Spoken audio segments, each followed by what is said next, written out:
Hello, everyone on YouTube. I'm so glad to finally be back after this big pause in my life, and we are finally going back to Guilty Gear. You know, throughout this few months that I wasn't recording videos, I actually tried to play the game itself. I launched it, I looked at a few characters, I tried to press some buttons. It was pretty hard and intense. It's no wonder that I lost my first online match, but I wasn't doing it really to become the best at Guilty Gear. I wanted to look at characters as they were designed to be presented inside of the game. And while I was looking at them, I found someone really appealing to me. I was always interested in the Japanese ethos and culture and everything. That's why I went to the Japanese Academy, for God's sake. And yeah, because of that, whenever I saw this character named NAGORIYUKI, I was immediately entranced. His whole design was so unique for me that I just needed to listen his theme. In game, I didn't really understand how to do that, so now we are back to YouTube to look at those wonderful theme showcases where we can see both his gameplay, a big splash art to see his design up close, and also hear the high quality music that the Guilty Gear team provides to us. Without further ado, let's begin. Ooh. Strong start.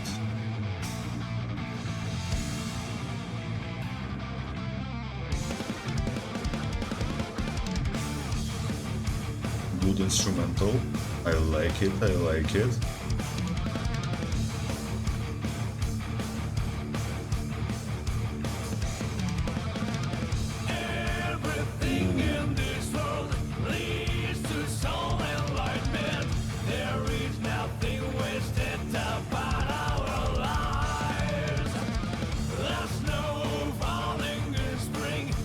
Man, he's so cool.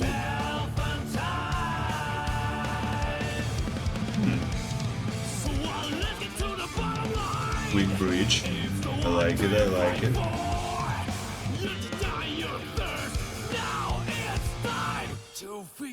Bring it out, keep grinding, diving deep like cold steel. I won't face my doom, so rhythmical. Well done, how dare you?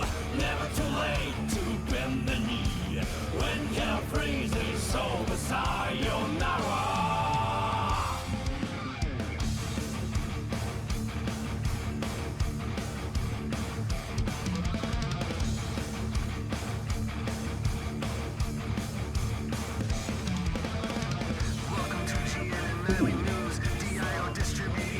Interesting choice.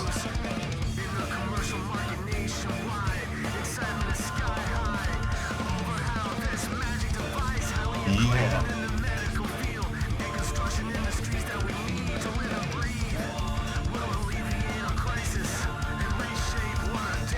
Makes me wanna go to the gym.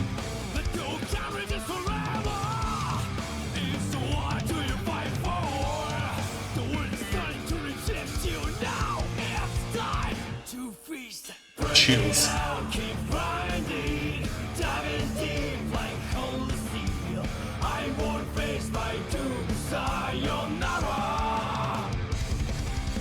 Well done, how dare you?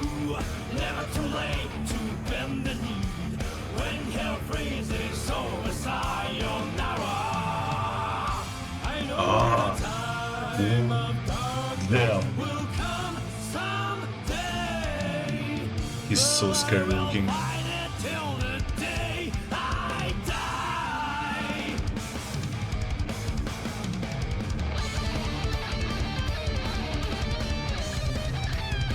Ah, this solo.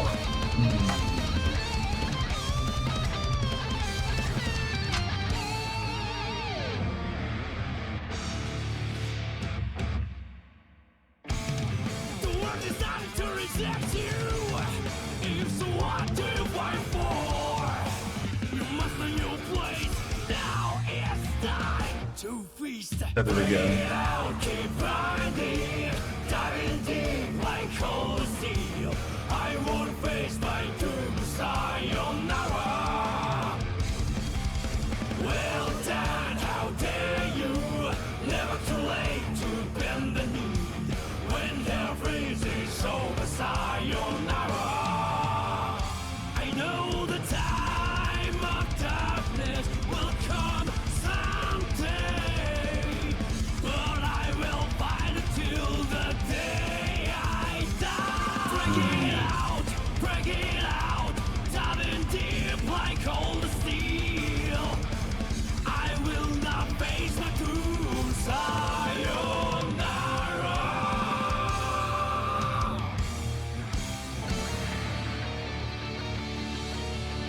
Man, I think I'll start playing fighting games after that. That was so cool. That was just amazing. Oh my god, I'm adding it to all my Spotify playlists. Okay. I don't even know where to start. The music was wonderful. The character design is wonderful. The gameplay they showed was amazing. But we need to start somewhere. I need to talk about everything. Oh my god, I'm so excited. Okay. Music. Musically, I think it's a bit tamer than Potemkin's theme, and in a good way, I would say. Potemkin's theme did a lot of interesting decisions which were not really obvious when you listen to them. It really grows on you. Here, I would say the song is really capturing one emotion, one energy, let's say, and is not going into like some wild places. That's good. That's good in my opinion, because I think the entire Nagoriyuki's character is about simplicity, about one goal. Like literally, what do you fight for, as the name of the song suggests. So what I can gather from here, he looks like a absolute unit. We need to first say that, but it's an interesting design choice of having a vampire samurai who is Afro-American. I think I've never seen this exact combination anywhere, and it just caught my eye and caught me a bit off guard, because, you know, everyone always says that everything new is something old that was forgotten. So here I don't think it's something old, it's a unique design, and it's made really well.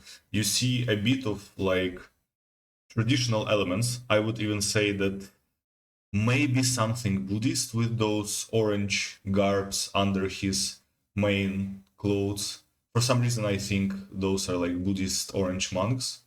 Also, can you guys tell me in the comment what is the problem with Guilty Gear and a million of these things? Like, why do they have so many belts? I saw a few of the Guilty Gear character designs, and I think one of them even has a belt over his eyes. Why is Guilty Gear so obsessed with belts? Like, okay, this character has two katanas, so he needs two belts for them, and he also has his own belt. Like, I think it's a bit ridiculous, but so let's not go into that for too long. With his character design, what strikes me most is, I think, his silhouette. Throughout the years, I've been a bit interested in the character design space and general design, also because of my line of work, and I think this character has a silhouette that no one can mix up with any other character. Black him out, and I think at least 9 people out of 10, if they ever saw him once, they would recognize that silhouette. It's very unique, very unique. Going back to the character, a bit of my predictions. So we heard a lot of lyrics about the hunger, about the feast, and also near the end of the song, let's see if I can find this close-up of his face. I'm not sure if I can, but the close-up was pretty intense. basically at one point of the song, we properly see his red eyes and vampire fangs. So I don't think it's a huge gamble to say that he's a vampire, 100%. But I'm wondering what kind of vampire, because we saw him fighting on stages which were highly lit with daytime light, with sun. And I think in all of the cultures, even if vampires vary a bit, sun is something that uh, damages all of the vampires. So I'm wondering what's the story there. He has a few of, like, I think, cyberpunk, cybernetic enhancements, especially his helmet, which is very cool. If we could have that helmet in real life, I would wear it constantly. Like, I would probably get comments from people to stop wearing it, but he has it. Helmet is also pretty unique with those two horns, and those two horns actually remind me a bit of the design of Oni demons in classical Japanese mythology. So maybe he's a kind of amalgamation of a few cultures, maybe a character that was born in Japan and then raised somewhere else, or was born somewhere and then raised in Japan. Although, as if I remember correctly, in Guilty Gear's universe, countries don't really work like our real world countries, but maybe they have their equivalent of Japan. Yeah. Also, a very important point of his design, I would say, is he's a huge character. In many games and media, huge characters are normally pretty slow. We can see that in his moveset, in his attacks, they were like deliberate, weighty. You could feel the oomph in every strike. But also, I think in the video we saw a few points where he was teleporting, which I would assume are his vampire abilities. So that's interesting for me. Tell me, guys, if he's really like this buff, slow dude who can actually become faster due to his vampire abilities and like improve his physique. That would be interesting for me. So to make everything whole and summarize, I really like the music. I would give it like 11 out of 10. Goes into every one of my Spotify playlists. I really like the design, especially the mix and match of like a bit of streetwear with traditional Japan, with like the vampire aesthetic, and the clash of gameplay and music was really interesting. One of the points that I didn't mention is the music felt really rhythmical. Like, although he's a vampire and there's talk about the feast, I think that's also insinuations that he has some madness in him, but the music was so rhythmical that I don't see any uncontrolled violence or rage from him. He seems like a honed weapon, or maybe a honed weapon master, who is very dedicated to his craft and doesn't go into fits of rage. So for his character, my final prediction, he is strong in story and probably in game.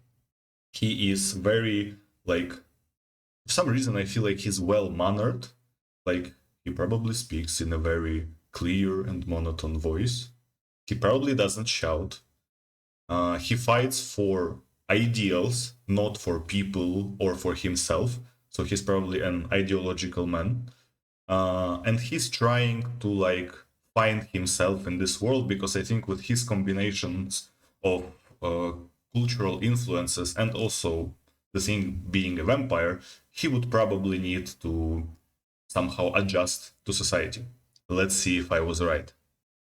So, I'm back after a bit of quick reading, and what I could gather, first, I was right about him being a vampire, although it seems that vampires in the Guilty Gear universe are called nightless. Interesting idea how to call them.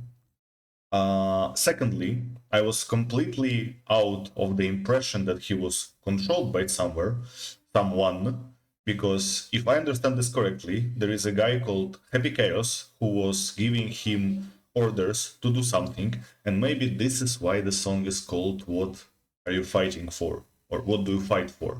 Because maybe he is searching for his own path now. After getting his basic lore and personality, I did not get at all that he is a kind man. I wouldn't say that he is kind. I thought he was more like a maybe war veteran or something, where he is very strict and he keeps everything to himself. But it seems like he even gives advice to others that he defeats in battle, so that's a pretty interesting characterization for a fighting vampire character. You know, in most video, vampires are not portrayed like the kind of people who would give advice and not kill someone they defeated. So let's switch to our wonderful tier list. I just remind you that it's not a tier list of the in-game power. It's a my personal tier list. So if you disagree with it, you can leave your opinion in the comments. I would respond to it. But it's a my personal tier list about the design of the character. So I take to make the grade, I take very heavy inspiration from the song. So the song is like 50% of my final decision. And the other 50% is the character design, the characterization, the uniqueness of the look, and a bit about the visual appearance in game, because we can see it in the videos. So, like the animations, the feel of the strikes and moves. So now we need to talk about NAGORIYUKI. As I said, song amazing, 11 out of 10. He deserves a separate NAGORIYUKI tier above S for that song. The characterization is immense. I haven't seen a character that is even nearly as cool and as unique as NAGORIYUKI, at least in recent years. Everything that I had to say, I basically said before in my giant rant after hearing the song for the first time. Now that I have a bit of context, now I even like him more, because I get that he was exploited by someone. He tries to find his own way, and I think it's an inspiring tale which can be really understandable to others, you know, because with Potemkin it's more like fighting for your country, trying to bring like the maybe not revolution but freedom to your people. And for modern citizens of 2023 and 21st century generally, you don't really associate yourself with freedom fighters and people who fight for some giant organization like a whole country. NAGORIYUKI is more local, I think. He gives out a vibe of a character that's more easily relatable to us near mortals than someone like Potemkin. Not saying that Potemkin is bad, it's just for a regular Joe, it's easier to identify with NAGORIYUKI. Taking into consideration everything that I've heard, read, and thought about, I am sincerely giving NAGORIYUKI an S tier, and I am waiting. I'm waiting to see someone try to beat NAGORIYUKI in the S tier. Thanks you, everyone, for watching. I hope you had an amazing evening. I wish you everything the best. Leave in the comments your opinions about my videos and especially recommendations of what I should react to next. And don't forget, style is the most important thing in the character. Peace.